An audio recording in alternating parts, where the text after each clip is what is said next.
Oi, tudo bem? Eu sou o Rodrigo Ferretti, do Espaço das Emoções. Você já percebeu como a tecnologia tem feito parte da vida da maioria das pessoas e também das famílias? Para muita gente, já é inconcebível viver sem acessar os seus dispositivos. E é impossível ficar sem verificar as notificações ou acessar as suas pesquisas de interesse ou de jogos. E existe um aparelho que geralmente está no máximo um braço de distância ou que está mesmo no bolso das pessoas e que as pessoas utilizam muito. Sim, é o celular. E o celular tem tido um papel de grande importância na aproximação de quem está longe, o que é muito excelente, porque traz para mais perto quem a gente gosta. E nós também temos a oportunidade de nos comunicar mais e sabermos mais e nos envolvermos mais. E nisso vão entrar os aplicativos como o WhatsApp, Instagram, o Facebook, a utilização da videochamada. Mas ironicamente também, o que tem acontecido é que a utilização deste mesmo recurso, o celular, ele também tem distanciado quem está perto. Em verdade, quem está bem ao nosso lado. É que com o celular na mão, nós geralmente prestamos menos atenção em quem está junto a nós. Olhamos menos nos olhos, dedicamos menos tempo. Mas a questão ainda é muito mais ampla. E aí, vamos conversar sobre isso? Porque a educação que nós oferecemos à nossa criança hoje vai criar o adolescente de amanhã e o adulto também. Então, fica com a gente até o final, porque isso daí pode ser muito importante e esclarecedor. E pode ser que te dê muitas ideias no como lidar com isso. Porque para tudo tem alternativas e soluções. Nós vamos conversar sobre isso.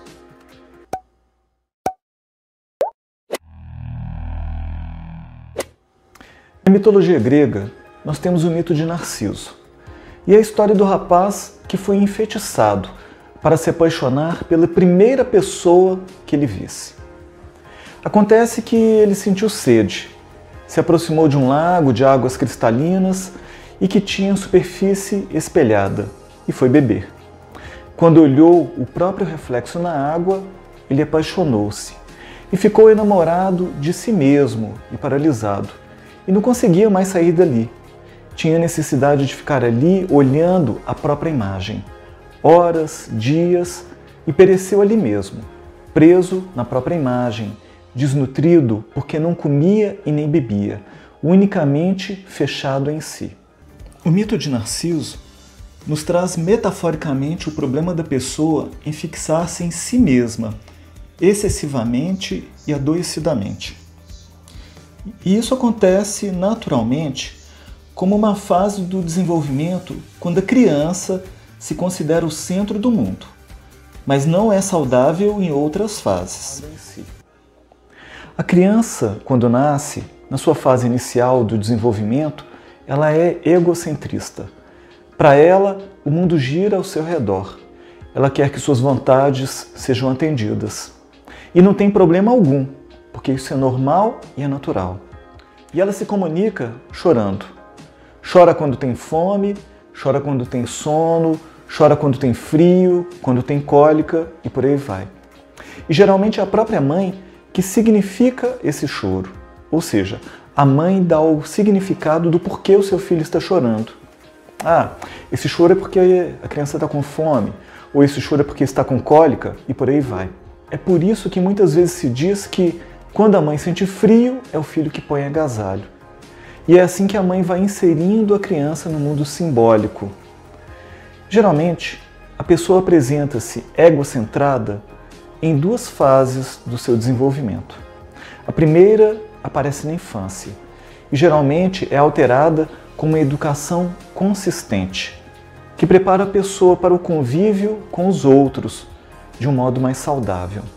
Mas a segunda é um reflexo da educação que ela recebeu na infância, mas que foi mantida na adolescência, fazendo com que a pessoa continuasse com essa mesma característica, egocentrada, mesmo na idade adulta. Isso tudo é muito triste e grave. É o caso daquelas pessoas que não sabem lidar com qualquer tipo de frustração. Não aceitam em absoluto o não. E são capazes de qualquer coisa para alcançarem o que desejam. São aquelas pessoas que não conseguem desenvolver a empatia e com isso não conseguem perceber o que causa o reflexo das suas atitudes no ambiente em que se encontram. Nós vamos encontrar pessoas assim quando, por exemplo, em uma sala de espera, em um local completamente silencioso e estando em uma ligação, falam na maior altura. Não se importam se estão incomodando quem está ao lado ou se isso está atrapalhando o profissional que está em atendimento. Ou também nós podemos encontrar isso quando, a título de relaxamento, a pessoa liga o som na sua casa, numa altura em que os vizinhos se sentem desconfortáveis, porque o relaxamento do outro tem que invadir a casa dos vizinhos. Então, logicamente, está faltando o respeito, o bom senso. E nós temos visto, cada vez mais, com o avanço da tecnologia, o que tem sido inevitável, logicamente, e cujos benefícios são excepcionais. Mas a questão é que, por outro lado, essa tecnologia tem favorecido o aparecimento de toda uma geração de alienados. São pessoas que preferem muito mais viver uma vida na realidade virtual do que na realidade real. Quantos adolescentes e jovens adultos não desenvolveram a habilidade de socializar-se porque ficavam horas e horas nos games ou nos dispositivos? E quando se pergunta a eles como está a vida social, muitos dizem: eu converso com os meus amigos. E você pergunta quando? Na hora do jogo. Mas de que forma? Através do headset. Ou seja, eles, no mundo real, não têm contato com pessoas, não gostam de sair de casa, não conseguem desenvolver um assunto, uma conversa. E tudo isso tem coincidido com as gerações dos pais que vieram principalmente das décadas de 1970 e 1980 para cá. E coincidiu também com aquelas alterações que se deram no processo educativo. Nas gerações anteriores, educavam com muita rigidez, atitudes de imposições, cujos pais geralmente eram mais autoritários, e houve uma mudança na educação para excessivamente permissiva e liberal. E foi isso que, de algum modo, retirou os referenciais de muitos indivíduos. Uma coisa interessante é um fenômeno que pode ser facilmente observado. É que a adolescência tem iniciado cada vez mais cedo, em função, logicamente, do excesso de estímulos a que a criança está submetida. Mas, por outro lado, a adolescência também está cada vez mais tardia e demorada. Por isso, tantas vezes nós encontramos adolescentes de 30 anos, de 40 anos e por aí vai. Porque enquanto existe uma certa dependência emocional ou financeira dos pais, demora-se mais a assumir as responsabilidades do adulto. Mas também, por outro lado, os pais costumam dizer aos filhos: enquanto você não se casar, enquanto você estiver estudando, você pode ficar aqui em casa. E aí então vem a graduação, a pós-graduação, os cursos de extensão e etc. E o filho vai ficando e ficando, e os pais sustentam essa situação de dependência num processo de alienação, muitas vezes, e de imaturidade. Onde eu já escutei jovens adultos dizendo: cara, eu estudo, tenho trabalhado, mas eu não me vejo como um adulto. Na verdade, eu não quero assumir as coisas do mundo adulto. E assim, a pessoa vai se acomodando, ficando sob os cuidados dos pais indefinidamente. E o pior de tudo é que muitos destes jovens, eles são exigentes com os pais. Exigem que as coisas em casa sejam exatamente do jeito que eles pensam que deva ser. Falam alto, se impõem, argumentam e os pais se submetem numa codependência. Nas gerações anteriores, os pais eles eram mais disciplinadores, transmitiam valores mais claros quanto à questão da formação familiar, dos aspectos religiosos e também profissionais, porque já visavam o objetivo dos filhos se tornarem independentes o quanto antes. Por isso casava-se com 20 e poucos anos. Iniciava-se no trabalho mais cedo e com isso também saíam de casa mais cedo. Mas depois, os pais passaram a buscar a própria independência e realização, o que é saudável. Mas a questão é que quando envolve outras pessoas, outros indivíduos, no caso os filhos, os cônjuges, a visão então deveria de ser outra, porque tem exatamente outras pessoas envolvidas. Sim, o mercado de trabalho ele é competitivo e exige cada vez mais capacitações e experiências. E é necessário buscar cada vez mais, saber cada vez mais, estar conectado o tempo todo e estar bem informado de tudo o que acontece. Há a necessidade de um alto investimento na carreira, mas muitas vezes em detrimento da qualidade das relações familiares. Geralmente, busca-se compensar isso oferecendo o melhor aos filhos em termos materiais, ou seja, a melhor escola, o melhor lazer, a melhor viagem semestral ou anual. Mas e a própria presença? Como educar os filhos sem estar presente no dia a dia dos filhos? E aí é a história daquela mulher que, sendo mãe com um filho de 2 anos e cujo casamento não ia nada bem, e na busca de crescimento profissional, ela passou numa outra faculdade.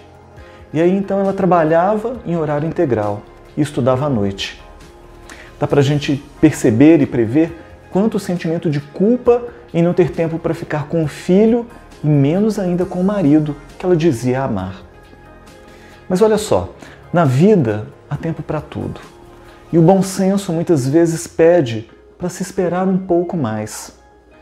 Do jeito que as coisas iam, ela poderia perder o casamento e não estaria convivendo com o filho. Depois de uma tomada de consciência, ela tomou uma decisão e escolheu neste momento desapegar. Resolveu então trancar a matrícula na faculdade, investiu na relação com o marido e se tornou uma mãe muito mais presente e participativa. O filho dela vai crescer e daqui a um pouco mais de tempo a dinâmica da família vai mudar. E no futuro ela vai ter a oportunidade de retomar o sonho, se ela desejar. E se ela perceber que isso daí tenha sentido para ela.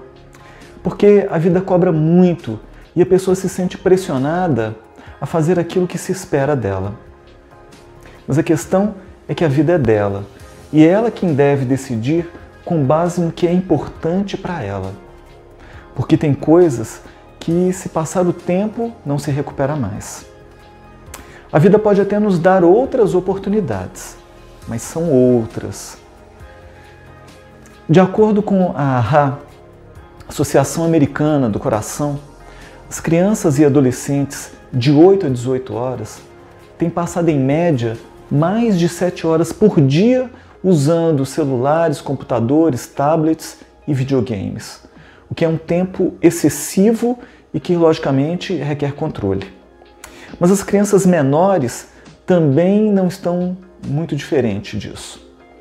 A Academia Americana de Pediatria tem sugerido para as crianças de 2 a 5 anos de idade o uso dos dispositivos eletrônicos em no máximo 1 hora por dia. E antes dos 2 anos de idade, não está recomendado. E algumas pesquisas apontam que mais de 47% das crianças de até 8 anos de idade ficam mais de 3 horas por dia utilizando algum tipo de dispositivo eletrônico. E sabe-se que tem lares onde as TVs ficam ligadas incessantemente. Consequências: distúrbios do sono. Já se sabe que, através dos estudos, que a geração atual tem dormido em média 2 horas a menos do que a geração da década de 1960. E isso daí não é sem consequências. Afeta a memória, o humor, atrasos cognitivos, ansiedade, déficit de atenção, irritabilidade, descontrole, raiva, dificuldades de aprendizagem, isolamento social, sedentarismo, dependência tecnológica e por aí vai. É claro que os pais buscam o melhor para os seus filhos, dentro daquilo que eles compreendem, mas preparar-se cada vez mais para o desafio de educar é algo imprescindível. Assumir o seu real papel de educar com responsabilidade, amando, mas também ensinando valores de respeito, de autorrespeito, ensinando regras e também obrigações, disciplinando e colocando limites quando é necessário, porque quem ama verdadeiramente não permite tudo. Então, fale sim quando for possível, diga não sempre que for necessário. Liberdade é muito diferente de liberalidade. Então, eduque sempre pensando no futuro do seu filho. Os pais educadores são como aqueles bons jardineiros. Quando veem um broto que não é desejável, eles vão logo e retiram esse broto. Porque se o broto crescer e engrossar, tudo que no início seria mais simples se torna mais difícil depois. Não abandone o seu filho no momento em que ele mais precisa de uma referência saudável.